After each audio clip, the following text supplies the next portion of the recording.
Assalamualaikum students, welcome to Juris Tales. So we are back to our taxation lectures. अब ये जो है वो हमारा थर्ड लेक्चर है. हम थर्ड लेक्चर को स्टार्ट करने से पहले रिवाइज कर लेते कि भाई हमने जो है वो प्रीवियस लेक्चर के अंदर क्या क्या पढ़ा. सो फर्स्ट हमने जो है वो introduction to the salary components, like salary components को अंडरस्टैंड किया काफी डेप्थ के अंदर. लेटर वी अंडरस्टूड कि भाई परक्विजिट्स और profit in lieu of salary का जो है वो कंसेप्ट क्या है. उसके बाद हमने जो है वो अलाउंसेस के बारे में पढ़ा और उनके ऊपर जो भी टैक्स इम्प्लीकेशंस के हवाले से हमारे पास रूल्स एंड रेगुलेशंस थे हमने उनको भी अंडरस्टूड किया. ओके, लेटर वी अंडरस्टूड कि भाई सैलरी के जो कंपोनेंट्स होते हैं उनकी वैल्यूएशन कैसे की जाती है और उनकी वैल्यूएशन के हवाले से हमने जो है वो कुछ बेसिक टर्म्स या बेसिक कंसेप्ट्स को जो है वो समझा कि भाई what is minimum time scale, basic salary क्या होती है, उसमें जो है वो कौन कौन सी चीजें आ जाती है, कौन कौन सी चीजें जो है वो एक्सक्लूड की जाती हैं और हमारे पास कॉम्प्रिहेंसिव सैलरी जो है वो क्या होती है. Okay, after that we understood कि भाई रिटायरमेंट के वक्त हमारे पास कौन कौन से एम्प्लॉयर को बेनिफिट्स दिए जाते हैं जिसकी जो है वो कंपटीशन की जाती है. This is what all we understood in our previous lecture. Now we are moving towards our next lecture, which is our today's lecture. So आज के lecture में हम जो है सारी almost जो भी हमें facilities दी जा रही होती हैं सैलरी के साथ हमें जो भी additional benefits दिए जा रहे होते हैं उनके हवाले से हम जो है वो रूल्स एंड रेगुलेशंस पढ़ेंगे कि वेदर उन फैसिलिटीज को टैक्सेबल कंसिडर किया जाएगा या नहीं किया जाएगा और अगर उन फैसिलिटीज को टैक्सेबल कंसिडर किया जाएगा तो किन कंडीशंस में किया जाएगा, कितना परसेंट किया जाएगा और कितना परसेंट नहीं किया जाएगा. ओके स्टूडेंट्स, हमारे पास जो फर्स्ट फैसिलिटी है that is accommodation facility. So accommodation facility के कॉन्सेप्ट को या उसके हवाले से रूल्स एंड रेगुलेशंस को समझने से पहले वी हैव टू अंडरस्टैंड कि भाई अकोमोडेशन फैसिलिटी जो है वो कैसे प्रोवाइड की जा रही है, किस सेंस में प्रोवाइड की जा रही है. फॉर एग्जाम्पल, अगर हमारे पास एक एम्प्लॉयर है और वो एम्प्लॉयर कराची के अंदर बेस्ड है और उसका बिजनेस भी काइंड ऑफ जो है वो कराची के अंदर बेस्ड है. अब वो कोई एक पर्टिकुलर एम्प्लॉय हायर करता है और वो एम्प्लॉय जो है वो हैदराबाद से बिलोंग करता है. अब जब हैदराबाद वाला एम्प्लॉय अगर कराची में जॉब करने जाएगा तो ये तो जाहिर सी बात है कि भाई उसके पास कोई भी अकोमोडेशन फैसिलिटी जो है वो नहीं हो सकती. हाँ, सर्टेन कंडीशंस के अंदर हो सकती है अगर उसके रिश्तेदार वहां पे रहते हो, पर जनरली जो है वो उसके बाद कोई भी अकोमोडेशन फैसिलिटी जो है वो नहीं हो सकती. ओके, वो कराची के अंदर जाता है, उसके पास रहने की कोई जगह नहीं है. अब उसका एम्प्लॉयर से क्या कहता है कि भाई चलो मैं तुम्हें जो है अकोमोडेशन फैसिलिटी देता हूँ. अब वो अकोमोडेशन फैसिलिटी जो है वो 3 वेज के अंदर दे सकता है. सही है, पॉसिबल 3 वेज ही है. फर्स्ट हमारे पास क्या वे कि भाई उसका एम्प्लॉयर से कहे कि जब मैं तुम्हें इतना पर्टिकुलर रेंट पर मंथ दूंगा तुम्हारी सैलरी के साथ. फॉर एग्जांपल तुम्हारी सैलरी जो है वो 40,000 पर मंथ है, उसके साथ मैं तुम्हें 13,000 पर मंथ हाउस रेंट अलाउंस दे रहा हूँ. तुम अपना घर कहीं भी तलाश कर लो जितने में तुम जो है वो ये 13,000 से रेंट पे कर सको. अब वो कराची में घर तलाश करेगा जितने में से वो 13,000 पे करके उसका लाइक रेंट भरेगा. सही है. दूसरा वे कौन सा हो सकता है? दूसरा वे उसका ये हो सकता है कि भाई एम्प्लॉयर उसे कहे कि चलो भाई तुम्हें मैं मनी की सूरत में तो कोई रेंट नहीं दे रहा, लाइक मॉनेटरी फॉर्म में तो I am not giving you any kind of rent, but I am going to provide you a house till your job. जब तक तुम्हारी जॉब है ना तब तक मैं तुम्हें जो है वो एक अकोमोडेशन काइंड ऑफ एक हाउस जो है वो प्रोवाइड कर रहा हूँ और वो फर्निश्ड हाउस है. ओके, अब हमारे पास तीसरा वे क्या है कि तीसरा वे ये हो सकता है कि वो उसे एम्प्लॉयर कहे कि भाई I am going to provide you an unfurnished house, उसको जाके तुम फर्निश करो और वहां पर रह लो तुम्हारी जॉब तक. तो ये इन 3 वेज के थ्रू जो है वो एम्प्लॉयर उसे अकोमोडेशन फैसिलिटी दे सकता है. अब यहाँ पर हमें क्या बताया जा रहा है? यहाँ हमें ये बताया जा रहा है कि भाई अगर आपको अकोमोडेशन फैसिलिटी आपका एम्प्लॉयर आपको प्रोवाइड कर रहा है ना, तो अगर अगर किस वे से प्रोवाइड कर रहा है तो आपकी टैक्सेबल होगी और किस वे से प्रोवाइड कर रहा है तो आपकी टैक्सेबल इनकम में काउंट नहीं होगा. तो हमें पहली बात ये बताई जा रही है कि भाई फॉर एग्जांपल अगर आपका एम्प्लॉयर आपको जो है वो हाउस रेंट अलाउंस मतलब मॉनेटरी वे में आपको अकोमोडेशन की फैसिलिटी दे रहा है, वो कहता है कि भाई मैं आपको 13,000 पर मंथ पे कर रहा हूँ as a house rent allowance, तो वो 13,000 आपका फुली टैक्सेबल इनकम के अंदर जाएगा. ओके, अब हमारे पास दूसरी कंडीशन आ जाती है फर्निश एंड अनफर्निश अकोमोडेशन. तो इसके अंदर हमें क्या बताया जा रहा है कि भाई अच्छा पहले मैं बता दूं that we are having a lot of rules and regulation regarding that, so आपको कंफ्यूज नहीं होना. I will try to make you understand like clearly कि भाई क्या अकोमोडेशन के हवाले से हमें रूल्स एंड रेगुलेशंस प्रोवाइड किए गए. तो पहली बात हमें ये बताई जा रही है कि भाई अगर आपका एम्प्लॉयर अगर किसी भी एम्प्लॉय का एम्प्लॉयर आपको जो है वो अकोमोडेशन प्रोवाइड करता है, वेदर वो फर्निश हो या अनफर्निश्ड हो, तो उसके हवाले से कौन कौन से रूल्स एंड रेगुलेशंस होंगे, जिसकी बेसिस पर आप जो है वो अपनी इनकम को कितना टैक्सेबल करोगे और कितना जो है वो टैक्सेबल नहीं करोगे, और कब टैक्सेबल करोगे और कब टैक्सेबल नहीं करोगे। कब टैक्सेबल नहीं करोगे या टैक्सेबल करोगे वो बात तो हमने पहले ही अंडरस्टैंड कर ली कि भाई अगर हमें हाउस रेंट अलाउंस प्रोवाइड किया जा रहा है तो वो इनकम हमारी पूरी फुली टैक्सेबल होगी। अब हम क्या समझ रहे हैं कि भाई अगर आपको अकोमोडेशन प्रोवाइड की जा रही है, अगर आपका एम्प्लॉयर आपको अनफर्निश या फर्निश अकोमोडेशन दे रहा है, तो आपकी कितनी इनकम टैक्सेबल होगी। सही है। तो पहली बात हम इसको जो है एक एग्जांपल से समझ रहे हैं कि अगर कोई एम्प्लॉयर है वो आपको लाहौर के अंदर, Lahore is a metro city, okay, हमारे पास यहाँ नॉन मेट्रो और मेट्रो एरियाज के हवाले से भी है कि भाई अगर आपको लोकल एरियाज के अंदर अकोमोडेशन प्रोवाइड की जा रही है तो आप अपनी मिनिमम टाइम स्केल का, अगर it is given in the question, minimum time scale का 30% निकालोगे, और अगर मिनिमम टाइम स्केल गिवन नहीं है तो आप अपनी बेसिक सैलरी का 30% निकालोगे if the accommodation has been provided in to the like local city, okay. But अगर आपको अकोमोडेशन, अगर एम्प्लॉय को accommodation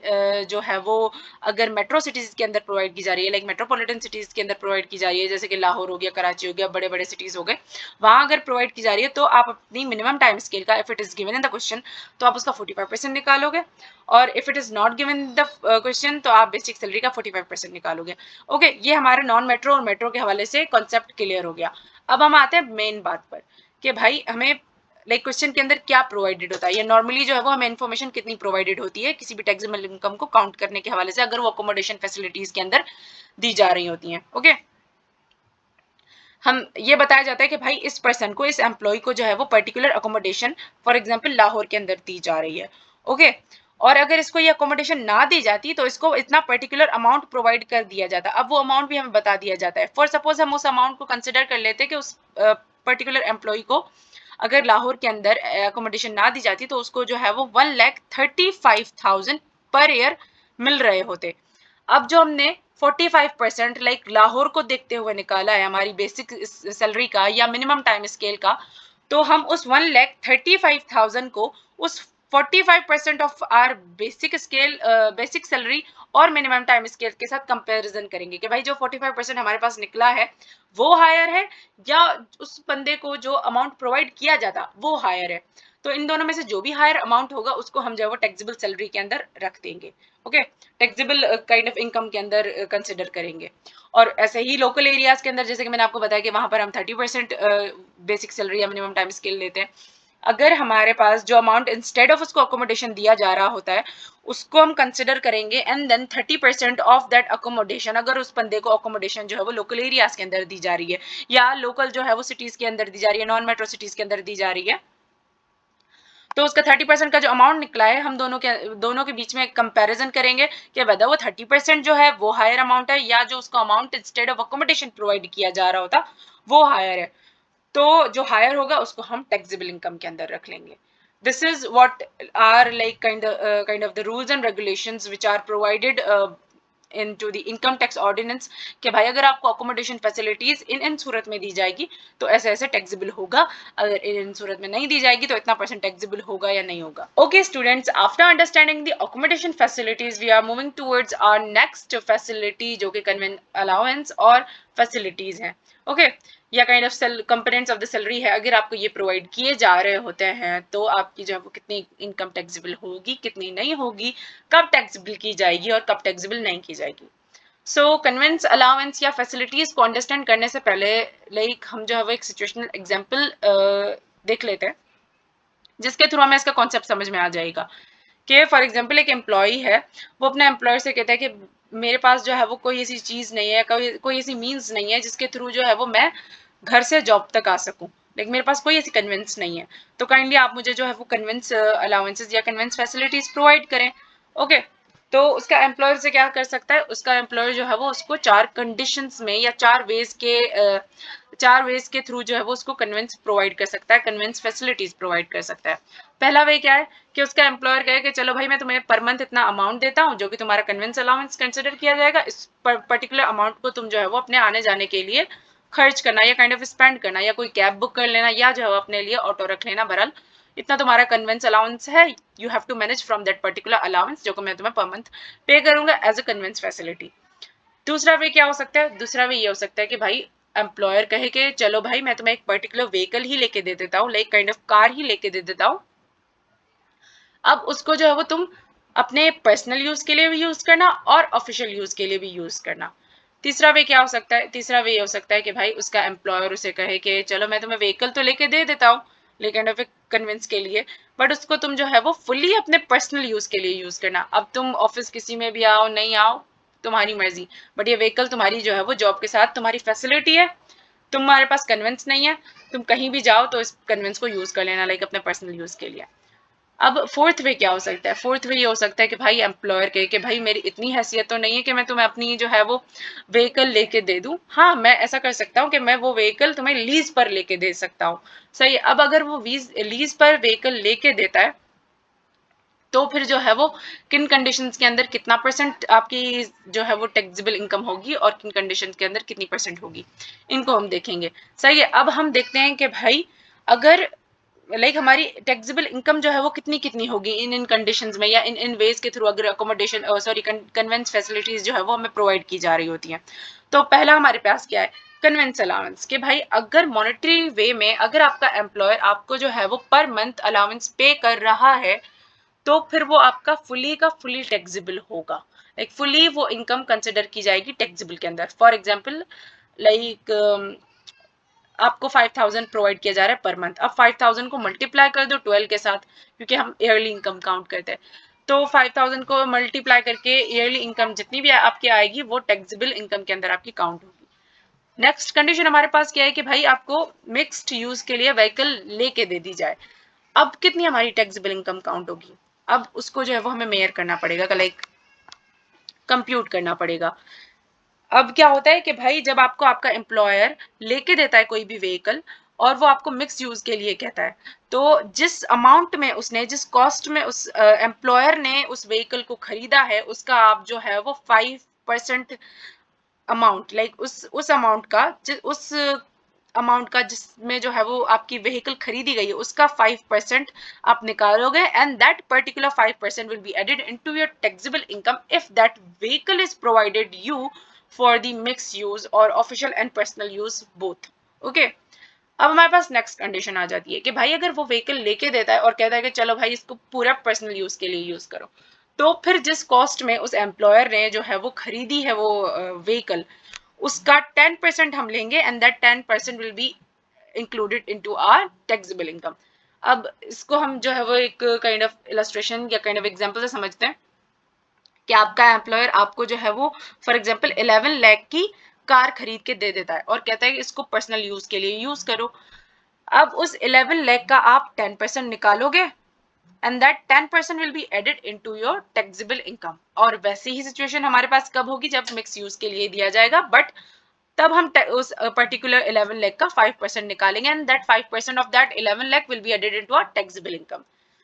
Now we are moving towards our fourth like way या kind of condition जिसके through जो है वो आपको कन्वेंस फैसिलिटी प्रोवाइड की जा रही होती है बाय द एम्प्लॉयर, कि आपका एम्प्लॉयर आपको लीज व्हीकल प्रोवाइड कर दे। अगर आपको लीज व्हीकल प्रोवाइड की जाती है सिर्फ आपके पर्सनल यूज के लिए,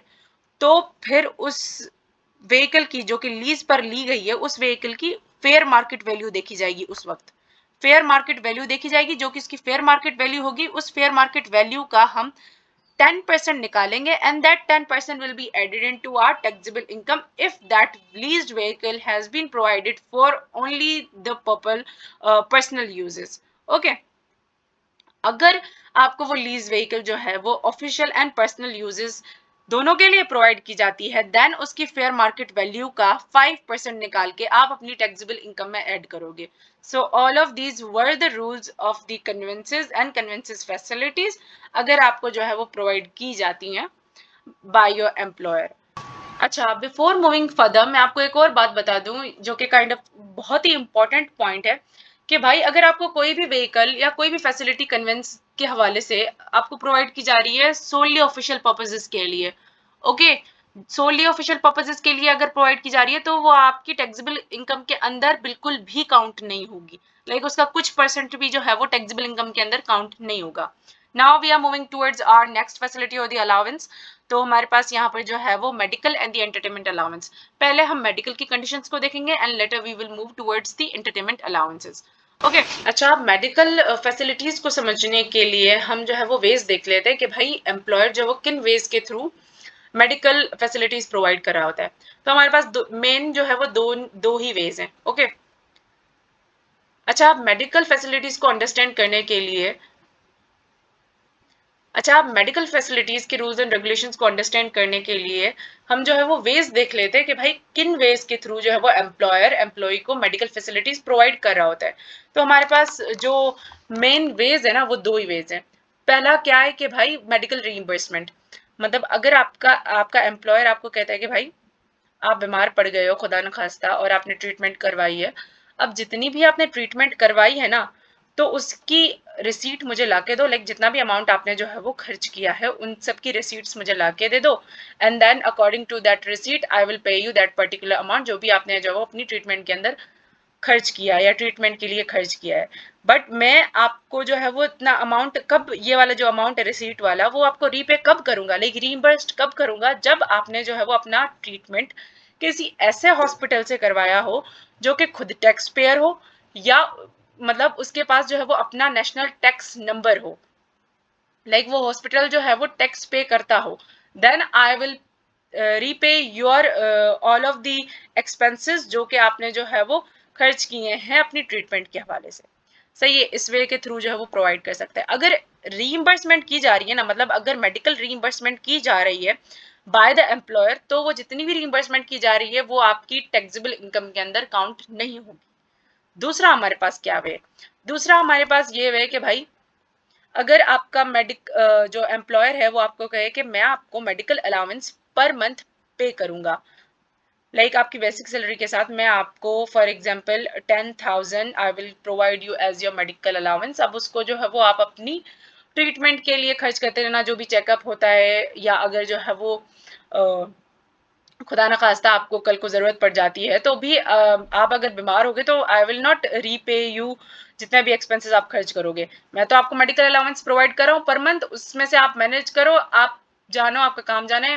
मेरा जो है वो काम इतना ही था कि मैं आपको जो है वो मेडिकल अलाउंस मॉनेटरी वे में प्रोवाइड करूँ, जो कि मैं पर मंथ कर रहा हूँ। ओके, अगर वो पर मंथ आपको मेडिकल अलाउंस प्रोवाइड करता है तो फिर आप कैसे मतलब टैक्सेबल इनकम काउंट करोगे? तो आप क्या करोगे, अपनी बेसिक सैलरी का 10% निकालोगे एंड देन वो जो मेडिकल अलाउंस आपको प्रोवाइड किया जा रहा है उसको कंसिडर करोगे, इन दोनों अमाउंट्स को कंसिडर करोगे।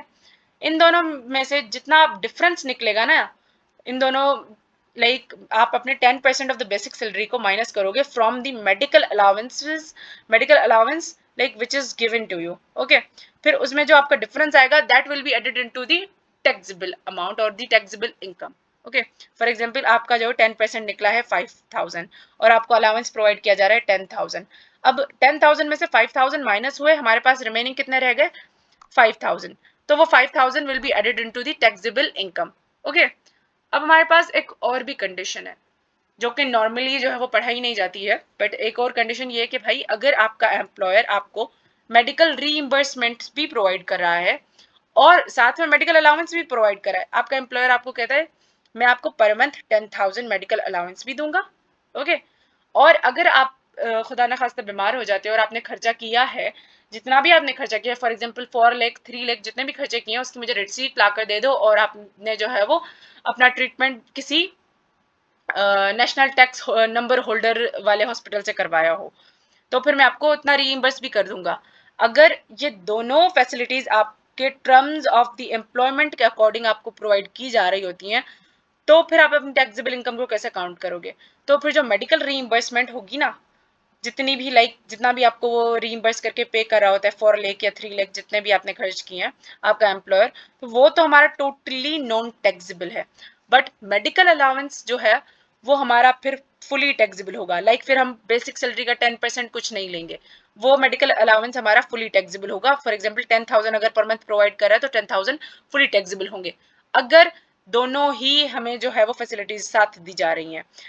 नॉर्मली क्या होता है कि आपको या तो मेडिकल रीइंबर्समेंट वाली फैसिलिटी मिल रही होती है या मेडिकल अलाउंस वाली, बट अगर काइंड ऑफ आप इतने खुश नसीब हो और आपका एम्प्लॉयर आपको term according to the terms of the employment आपको कह रहा है कि मैं आपको दोनों फैसिलिटीज प्रोवाइड करूंगा, दोनों फैसिलिटीज अगर प्रोवाइड की जा रही होती हैं, तो जो आपका मेडिकल अलाउंस होता है पर ईयर का, उसको फुली टैक्सेबल कंसिडर किया जाता है और रीइंबर्समेंट हमारे पास फुली नॉन टैक्सेबल हो जाती हैं। Okay, now we are moving towards our next kind of facility which is entertainment allowances. So entertainment allowances के हवाले से हमारे पास क्या है? So entertainment allowances में भी हमारे पास kind of दो ways ही हैं जिसके थ्रू आपको जो वो entertainment provide की जा रही होती है। पहला वे क्या है कि भाई अगर आपका एम्प्लॉयर आपको कहता है कि आप जितने भी जो है वो अपने एंटरटेनमेंट के एक्सपेंसेस हैं आप अपने खर्च करो और उसकी रिसीट जो है वो मुझे आप दे देना, एंड देन उन रिसीट्स को देख के जो है वो मैं आपको रीइंबर्स कर दूंगा। If that particular employee is like providing you the reimbursement all of those expenses that you have spent for your entertainment purposes, तो वो हमारे पास जो है वो नॉन टैक्सेबल होंगी सारी। दूसरी कंडीशन क्या है कि भाई अगर आपको जनरल एंटरटेनमेंट अलाउंसेस आपको प्रोवाइड किए जा रहे हैं ना, और वो एंटरटेनमेंट अलाउंसेस आपको जो है वो अगर ऑफिशियल पर्पजेस के लिए पे किए जा रहे हैं, लाइक ड्यूटी के लिए पे किए जा रहे हैं, तो वो आपके टैक्सेबल नहीं होंगे, लाइक वो भी जो है वो फुली एग्जेम्प्टेड है। बट अगर आपको जो है वो जनरल एंटरटेनमेंट अलाउंसेस जो है अगर पर्सनल यूजेस के लिए प्रोवाइड किए जा रहे हैं या अदर देन ड्यूटी पर्पजेस के लिए पे किए जा रहे हैं, देन वो अलाउंसेस आपके जो हैं वो टैक्सेबल होंगे fully. Students, this was it for today. So in today's lecture, we understood about the rules and regulations regarding the facilities जो कि हमें सैलरी के साथ प्रोवाइड की जा रही होती हैं for the purpose of like computing the taxable income, कि भाई हमारी इनकम जो है वो कितनी टैक्सेबल होगी अगर हमें ये पर्टिकुलर फैसिलिटी जो है वो प्रोवाइड की जा रही है।